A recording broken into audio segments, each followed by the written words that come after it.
انتي وانا وكلنا في اعماقنا الالوان، في كل واحد مننا في بداخله فنان. المشاعر ريشته تلون الازمان، والدنيا ايش غير لوحة ويرسم الإنسان.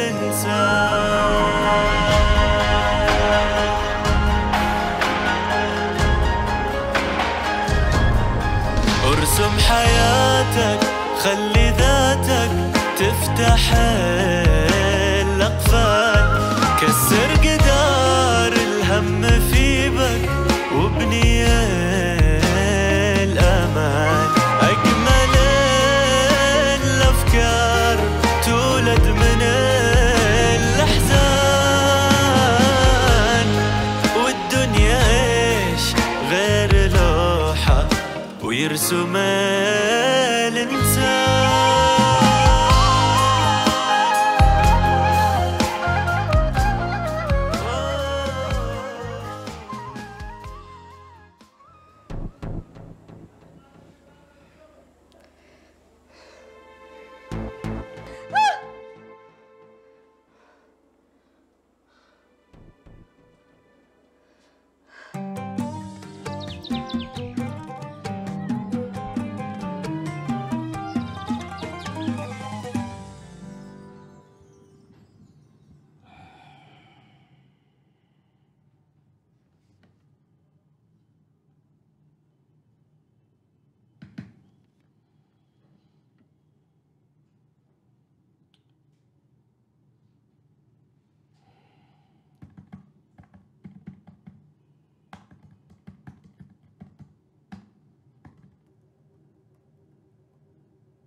شوف يا جدة، هذه الصورة تذكرها؟ ايوه، وهذه الصورة عدلتها لك. من هذا يا بنتي؟ هذا ولد شباب وانا عجوز الهم. هذا أنت. شوف الوسامة، الله يرحمها جدتي، أكيد كانت تغير عليك كثير. ما ايوه كانت تغير علي، لكن كانت تقول اهم شيء انك بخير ولو حسدوني عليك.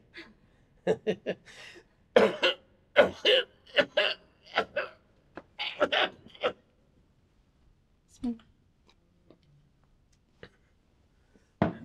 بالعافية إن شاء الله.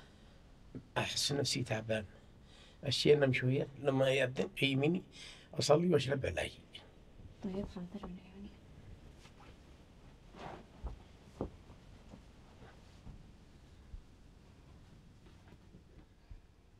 نوم على العافية.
ولما نرجع بالليل بنجلس نتفاهم على موضوع نسيانك المتكرر. واصل وانت تتعصب، واصل وانت تتقارع، يا شيخ والله ضعفت من عصبيتك هذه، ضروري تشوف حل عصبيتك هذه، الحياة صارت لا نطاق، لقيت الهاقعة وخلي أمي أتزوج. ألاقيها منك ولا من اللي يشتغل معاهم ولا من وضع البلاد هذا؟ حسبنا الله ونعم الوكيل. والله صدق الحياة معك صارت لا تؤتمن، قدني هاقع من قبل.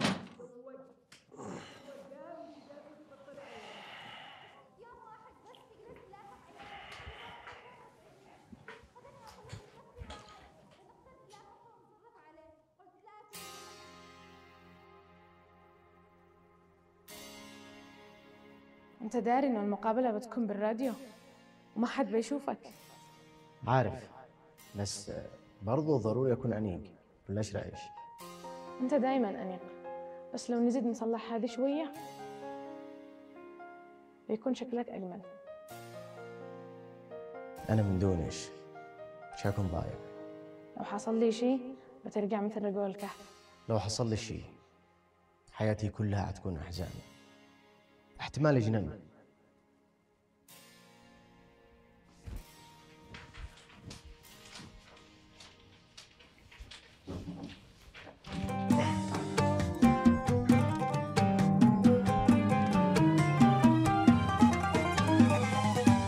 خلص تمام، أني برسلك صور الحاجات وأنتي عدلي لي اياهم وخليهم حلوين عشان يقنعوا الزباين.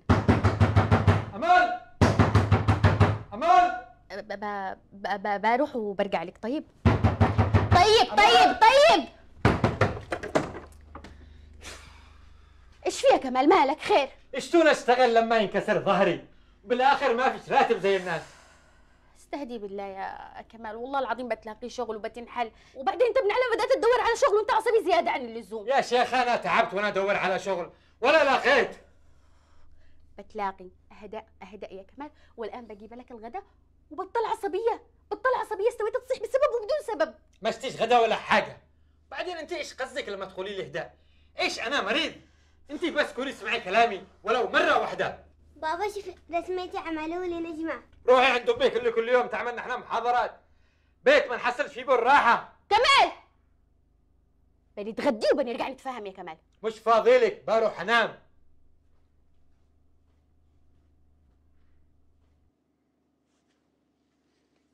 خلص حبيبي ادخلي داخل، يلا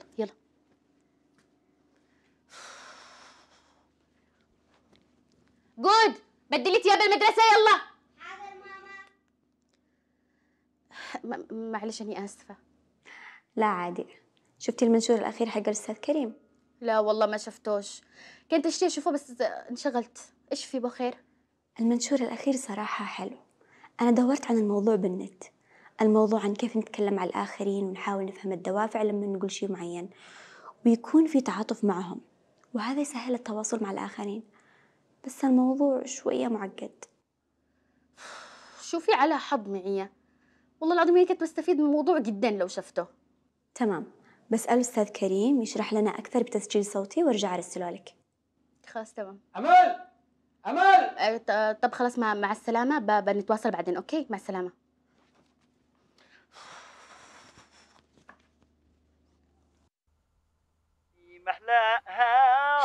محلى هواك آسفة.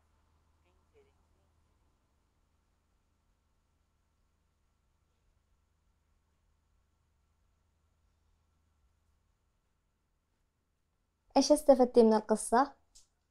البطل فهم أخوه غلط بس شكله بيسامحه بعدين. دايما كان يعجبني هذا الجزء من القصة. حتى أنا.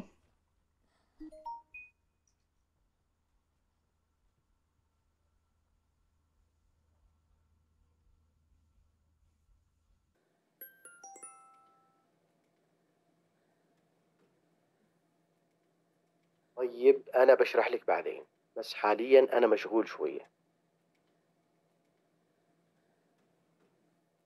يا ليلى انت قلت اليوم دوري، خليني العب شويه اليوم. مش وقتك الآن، مشغولة بحاجة مهمة. كل يوم حاجه مهمه، كل يوم حاجه مهمه، جيبي لي العب. اللابتوب مش للألعاب. لا ما دخلني، اليوم دوري. بريت اللابتوب. اليوم دوري. ياكم صوتكم للشارع. أنا مشغولة بحاجات مهمة وهو يشتي يلعب. وانتي طول اليوم وانتي قدام اللابتوب هذا، ما عاد تساعدي مش في حاجه. اقل شيء تقومي تساعدي مش في عمل المطبخ احسن لك، وبعدين خليه يخش يلعب شويه باللابتوب، ما عطلش الدنيا. حاضر بخليه يلعب، لكن يلعب بحاجات ما فيها لا عنف ولا قتال. أمد ما يصير أساعد أمي وارجع. بعدين يا بابا الألعاب بتخلي الجهاز بطيء ويعلق. شكرا يا بابا.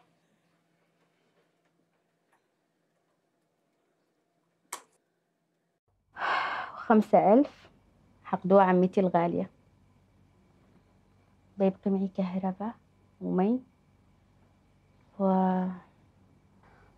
أمل، أقول لك حبيبتي ما فيش داعي تشتري لي يعني هذا الدواء يعني هذا الشهر. ايش تقولي يا عمة مالك؟ أهم حاجة الدواء حقك، يتأجل كل شيء إلا الدواء.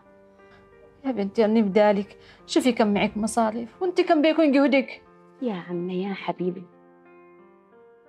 والله العظيم إن الرزق على الله وربنا بيسهلك، واني أهم حاجة عندي إنك تشربي الدواء وتكوني بصحتك وعافيتك. إيش عاد أكتر من كده؟ السلام عليكم. عليكم السلام ورحمة الله وبركاته.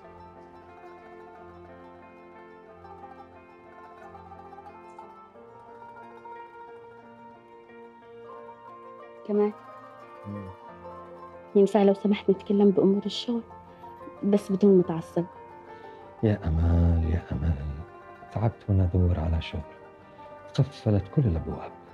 والله دارية وحاسابة، واني بوقف معك والله، ويدي بيدك لما تلاقي شغل وتتحسن أمورنا. بس أنا يفدالك يا كمال لا تعصبش، العصبية دي تشل من صحتك وعافيتك. بالله عليك لو حصل لك حاجة أنا وعيالك إيش بنصلح؟ أنا إيش أشتي بالدنيا دي كلها ولا يهمني إلا صحتك وعافيتك.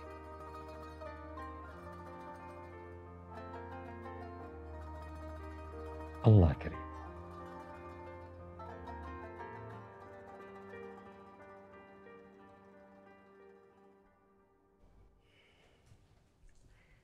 يا دكتور، الوجع بيزيد كل يوم، بنعمل مساج والأدوية بنتبعها بانتظام، لكن الوضع بيزداد سوء والوجع بيزيد. خلاص بكتب لك علاج ثاني أقوى يخفف من الألم، لكن أعراض الجانبية تكون قوية أحيانا. أنا ما يهمنيش الأعراض الجانبية، اللي يهمني إن الوجع يهدأ. أشتي أهدأ، أشتي أنام يا دكتور، وأتمنى أن هذا العلاج يساعدني إني أوقف وأمشي من جديد. الموضوع مش بهذه السرعة. سقوط باب السيارة وقت الانفجار ما كان وحده السبب في معاناتك هذه، كمان الصدمة النفسية لها أثر كبير عليك. تحتاج شوية وقت، ضروري تفكر بإيجابية وتلتزم بالأدوية والعلاج الطبيعي، والأمور بترجع زي ما كانت. خير إن شاء الله. شكرا جزيلا يا دكتور، مع السلامة.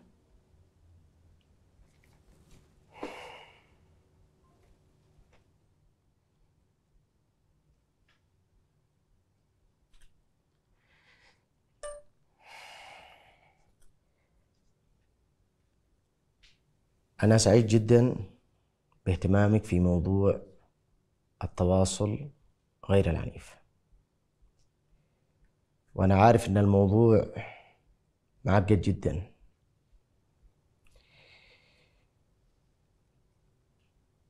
التواصل غير العنيف يساعد على فهم كيف لازم نتواصل عشان نتواصل من أجل نوصل رسالتنا. المفتاح الأساسي لهذا التواصل هو التعاطف. التعاطف أولا وقبل كل شيء. وفي قواعد أساسية لازم نتبعها، وهي أن لا نستخدم الأحكام ولا التسميات، وأن لا نلوم أحد. هناك 4 خطوات مهمة جدا للتواصل غير العنيف. الخطوة الأولى ملاحظة الأشياء البسيطة. أنا قررت أدرس برمجة.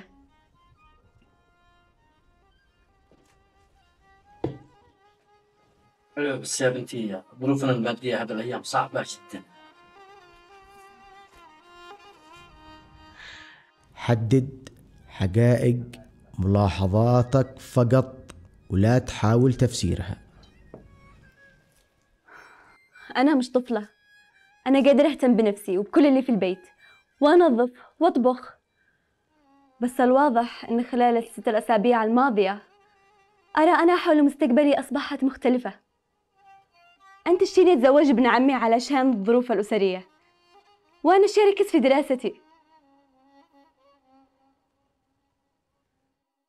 لا تكن عاما في كلامك، كن محددا قدر الإمكان. في الأسبوعين الماضية يا كمال ملاحظة إنك تنام أكتر من اللازم، وملاحظة كمان إنك استويت عصبي وتصيح على كل شيء وما عاد عندكش صبر أبدا. يعني مثلا بنتك أجت توري لك رسومات حق المدرسة، صحت فوقي وبعدته، وصحت فوقي أني والعيال أكتر من مرة لما ابنك سكب المي ونحن جالسين نفطر، مرة أني ليش تأخرت إنني أفتح لك الباب وأنت برا وماسك السامان. استويت يا كمال تصيح على أي حاجة. أنا ملاحظة إن التصرفات هذه بدأت معك من وقت ما بدأت تدور على شغل، بس الأسبوعين الماضية زادت كتير. الخطوة الثانية: عبر عن مشاعرك في الموقف نفسه. هذا خلاني أحس إن ما حد يقدر رأيي ويحترم قراراتي، وما حد آخذ بكلامي بمحمل الجد. حاسة بحزن ومش عارفة كيف أفهمكم. أنا عارفة إنكم مقدرين إني أعمل جهدي في البيت وأساعدكم فيه، بس مفروض أتنازل عن حريتي في الاختيار. أكرر: لا تصدر أحكام ولا تعطي أسماء من عندك. أنت مش عادل معانا، لا، ونحن حاسين معك بالخوف، خايفين من صوتك العالي ومن صياحك. هوني والله يا كمال زعلانة إنه ما فيش تواصل بين نحن، وحاسة بالوحدة، حاسة إنه كل واحد من نحن عايش لحاله، له قلقه وله إحباطه لوحده. الخطوة الثالثة: عبر عن احتياجاتك. أنا محتاجة أتخذ قراراتي بنفسي، وتعاملوني كبنت كبيرة مش كطفلة. يعني لازم تكون واضحة جدا. أنا تعيش ببيت كله أمان، مش أحس بخوف يا كمال. بيت كله حب، كله احترام لي ولعيالي. الخطوة الأخيرة: اعمل طلب للأشخاص الذي تشتي تتكلم معهم. فكري في كلامي. أنت تشتين أتخلى عن مستقبلي وسعادتي علشان الفلوس. خلونا نتكلم يوم الجمعة كأسرة مليانة حب وتفاهم. لو سمحتي ممكن؟ أيوة ممكن، أكيد. أعتقد أن موضوع زواج ليلى الآن مش مناسب، وإنه دراستها أهم من الزواج.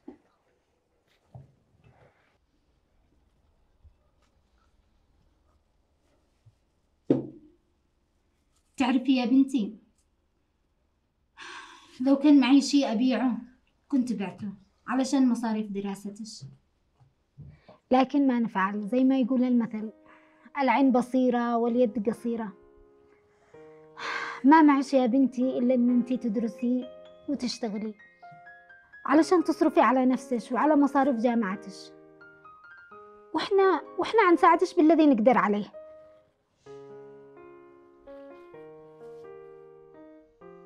لا تطالب أو تؤمر أو تهدد، اطلب بهدوء ولطف. يا كمال اهدأ شوية وبطل عصبية عشاني وعشان عيالك. وانت مش كنت يعجبك تلعب معاهم؟ قرب اجلس العب معاهم. شكلها فكرة حلوة. الملاحظة، المشاعر، الاحتياجات، الطلب. الملاحظة والمشاعر والاحتياجات والطلب. طلب أخي الحبيب. ايش معكم طلب؟ أخي الحبيب أنا أفدي الدقنة. الله لو تعرف بس كم أحبك، حرام تهرب معي عدن. برد من عدن هي حماء. أخي اسمع، الله يرحم والدك، معي مباراة تمام، ضروري اشوفه، ومش من الشهامه ولا من الرجال ان انا فلت حق الفريق لحاله، حرام ما حدش يستطيع يلعب. يعني على اساس وجودك ما يفرق، لا تكون الهداف الخطير ولا الحارس المخضرم حقهم، انا مش عارف. اخي العزيز والرياضي الاصيل. انا لا رياضي ولا لي بالرياضه. باين من الكرش. انا صاحب بزنس. ايش قد معك من خبر يا محمود؟ اخي ضروري راح اشوفه يا منعاه. انا نفسي اشوفك في يوم مفيد وتهتم بعملك. مش كفايه انك مضيع نفسك في الفيديوهات، هتضيع نفسك في المباريات. خليني نزل اشوفك، انا هذاك الضايع. ما انت ضايع. مسك. ها؟ ايش رايك تعتبر الكوفي هذا هو الملعب، وانت والغبار في مباراه، ادي جهدك مع المكنسه، ورينا من حيفوز.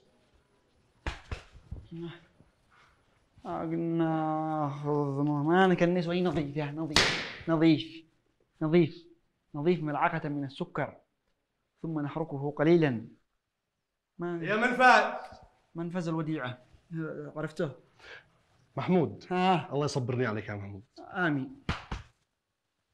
هذه مش يد، هذه مطرقة هذه.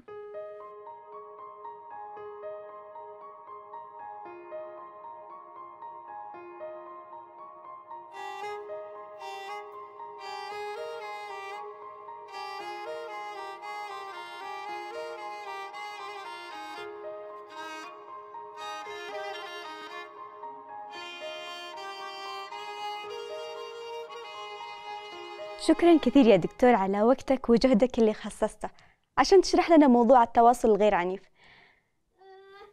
استمعت لتسجيلك أكثر من مرة واستفدت كثير من المعلومات اللي طرحتها.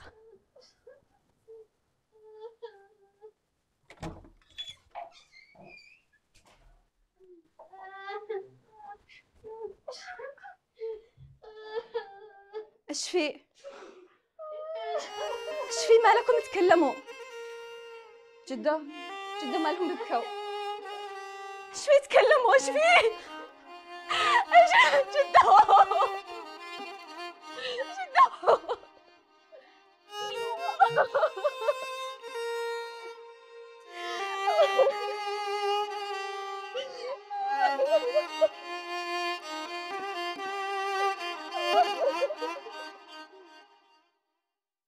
انتي وانا وكلنا في اعماقنا الالوان، في كل واحد مننا في بداخله فنان. المشاعر ريشته تلون الازمان، والدنيا ايش غير لوحة ويرسم الإنسان.